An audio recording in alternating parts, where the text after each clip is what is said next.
பிறப்பினால் நான் எவருக்கும் தாழ்ந்தவன் அல்ல, என்னை விட உயர்ந்தவர் யாரும் இல்லை என்பதை உங்கள் மனதில் பதிய வைப்பதுதான் இமாலய சாதனை.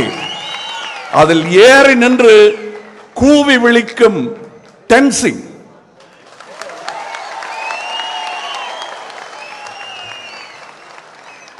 அங்க பறக்கட்டும் பாரத மாதாவின் கொடி.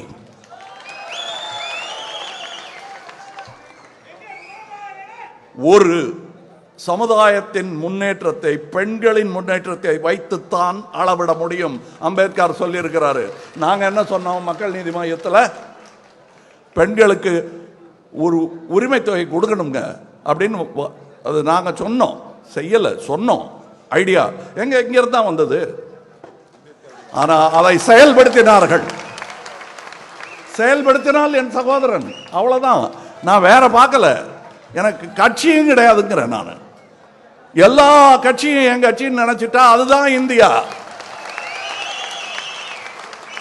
நான் போய் அமர்ந்திருக்கும் சபை, அவங்க ராஜ்யசபை, ராஜ்யசபா பேர் என்ன தெரியுமா? அது பேரே அப்பர் ஹவுஸ்.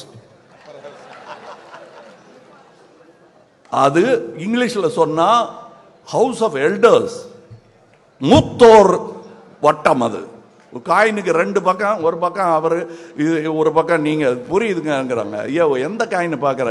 செலவார காயினா? திடீர்னு ஒரு நாளைக்கு இது செல்லாதுன்ட்டா எல்லாரும் கியூல நிக்கிறீங்கல்ல, அந்த காயின் இல்லை இது. இந்த காயின் வட்டமா தான் இருக்கும். ஒரு பக்கம் திரும்பி பார்த்தா ராஜ்யசபை தெரியும், இன்னொரு பக்கம் திரும்பி பார்த்தா லோக்சபை.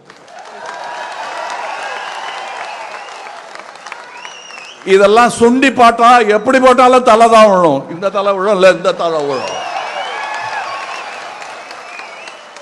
புரியுதா? உங்களுக்கு புரியணும். நான் புரியுதான்னு கேட்கறது வெளியே இருக்கிறவங்கள. அவங்களுக்கு புரியும். அவங்களுக்கு புரிஞ்சா பயம், உங்களுக்கு புரிஞ்சா நம்பிக்கை.